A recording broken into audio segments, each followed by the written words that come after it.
face bloody, bones broken, and it makes you wonder why life is so unfair. Peace and blessings, beautiful souls, magnificent beings. Listen to a magnificent individual.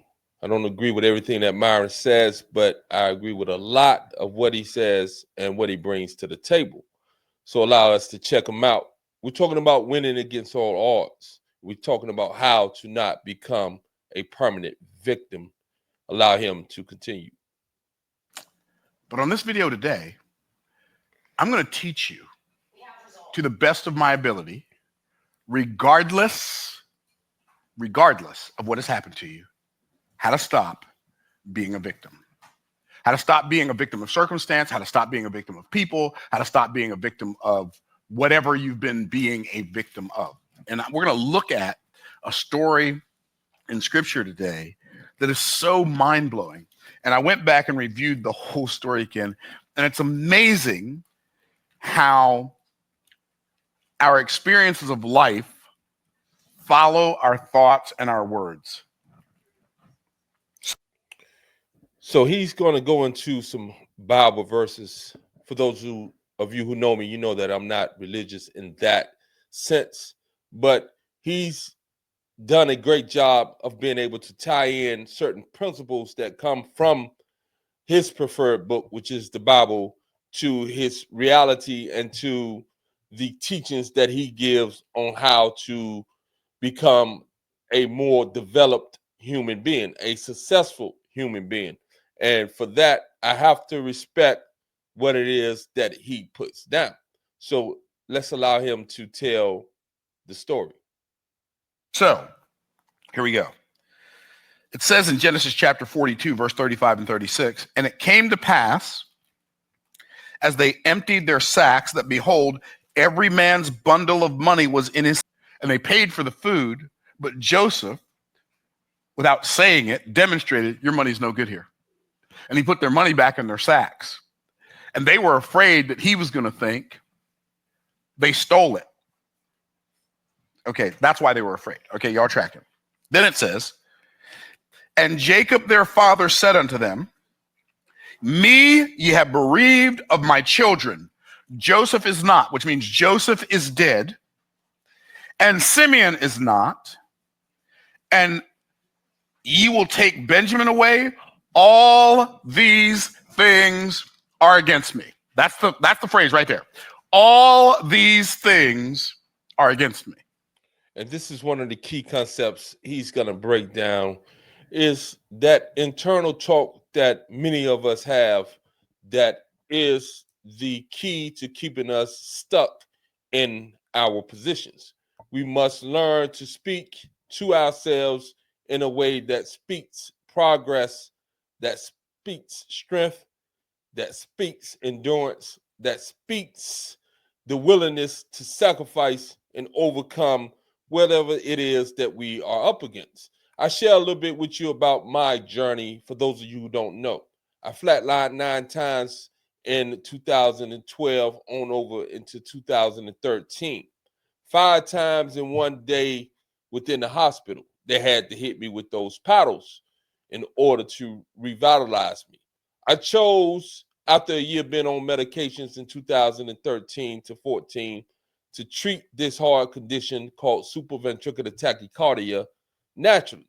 The ups and downs, the uncertainty, and all those things that have come with me treating it naturally over the past 12 years has been challenging. But I've always spoken into myself internally that I will figure this out, and I am figuring it out. So our internal dialogue is absolutely necessary in order to either move us forward or keep us stuck. We must mind our internal thinking and our internal dialogue. Allow him to continue. I want to ask you a question. And be honest with yourself, because you don't need to tell me. I'm all right. Be honest with yourself. How many times in your life have you said all these things are against me. And in your mind, you really believed in your heart of hearts that these things were the reason your life wasn't working. Can I get a witness? Here, more times than we care to count. Can I get a witness? Well, the reality is that's one perspective. But we're not done reading. That's the first one. Then we go down to Genesis 47. This is after Jacob found out that Joseph is alive, after he found out that his son was running the land of Egypt. Even Pharaoh looked at Joseph as a father. It says in Genesis 47:7, and Joseph brought Jacob his father and set him before Pharaoh, and Jacob blessed Pharaoh. And Pharaoh said unto Jacob, how old art thou? And Jacob said unto Pharaoh, the days of the years of my pilgrimage are 130 years. Cool. 130 years. That sounds pretty good to most of us, don't it? 130 years? Let's sign me up right now. Right now. Okay. But then he says, few and evil have the days of the years of my life been, and have not attained unto the days of the years of my fathers in the days of their pilgrimage. Wait. Time out, bruh. You thought your son was dead for probably at least a decade. You find out he's alive, and he's not just alive. He's running the deal. What deal? The whole deal. Everybody in the world had to come get food from Joseph. So the principles that he's dropping right here is the principle of gratitude and the principle of internal self-talk and how we perceive things. What is the perception? The perception, although it may not be the reality, it is the individual's reality. And this is why many of us perceive certain things, the same thing we perceive in a different way.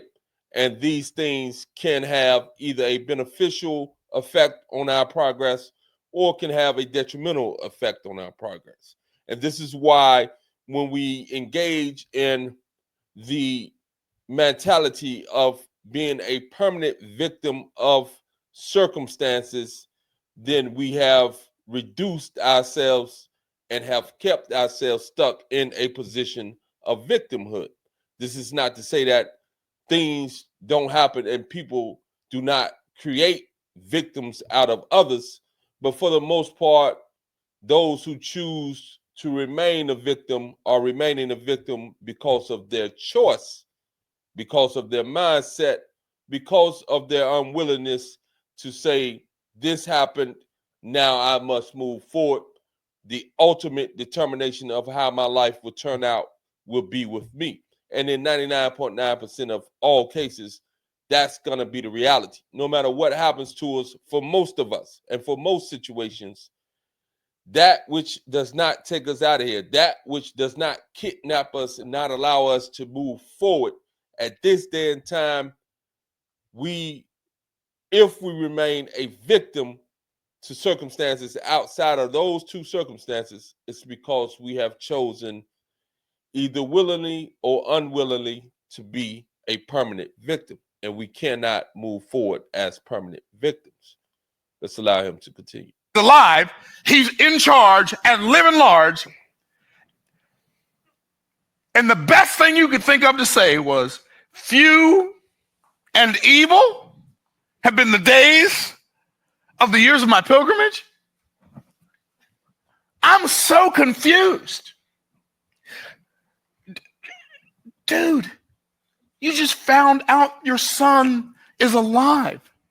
How can you think anything that has ever happened to you was evil? Y'all picking up what I'm putting down? So how do we stop being a victim? So before I tell you how to stop being a victim, I'm going to say this. This video is for everybody who thinks their life isn't working because of some external circumstance or some person other than themselves.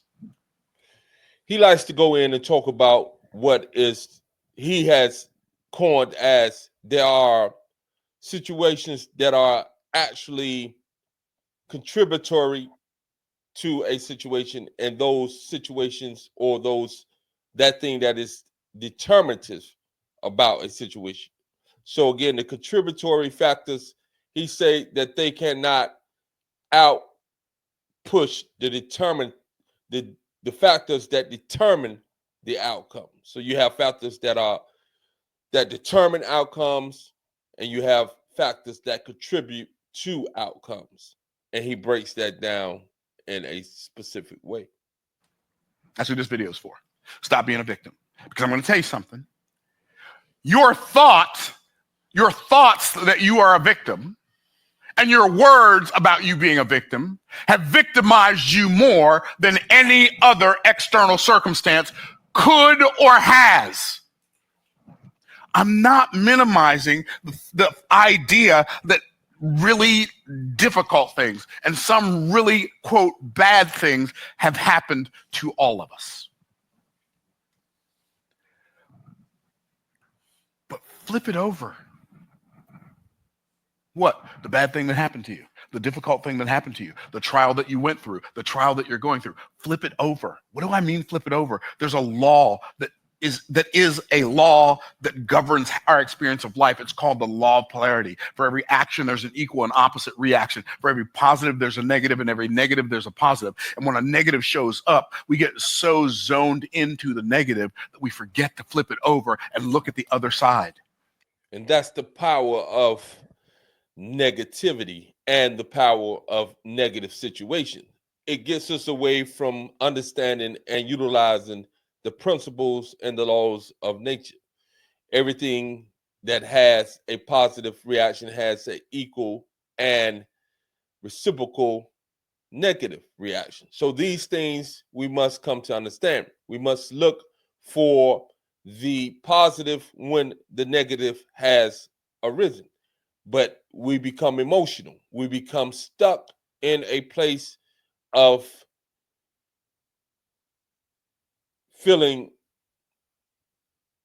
damaged, destroyed, and or defeated. And this keeps us from being able to seek out what could possibly be positive about this negative situation. No, it's not easy to do, but it is a must if we want to overcome being a victim and move our life in a direction that makes us achievers. Allow him to continue. Well, my life ain't working because racism. Okay, I'm not going to deny that racism is real. Racism is real, but it can't stop you. Well, I'm a woman in a man's world. Okay, women have it harder in a man's world. Cool, but that can't stop you. I mean, it can give you an excuse if you want to sit on one. I know some people are not going to like the fact that I said that, but I don't care. I'm not going to lie. He speaks powerful words when it comes to particularly the existence of racism and the fact that, yeah, it exists, but it cannot stop you. And this is why I have gravitated towards the position that many of us are choosing to remain victims in spite of the fact that something may exist, racism, bigotry, sexism, etc. You and I have the ability to overcome all that in this day and time. And this is why we must get away from litigating, specifically, I'm talking about Black people, the past so much. Recognize it, know that it is what it is when it comes to Jim Crow, slavery, the 1960s, the 1980s, and all the evil that this government has heaped upon Black people. We cannot continue to litigate that. We must allow it to be what it is and move forward.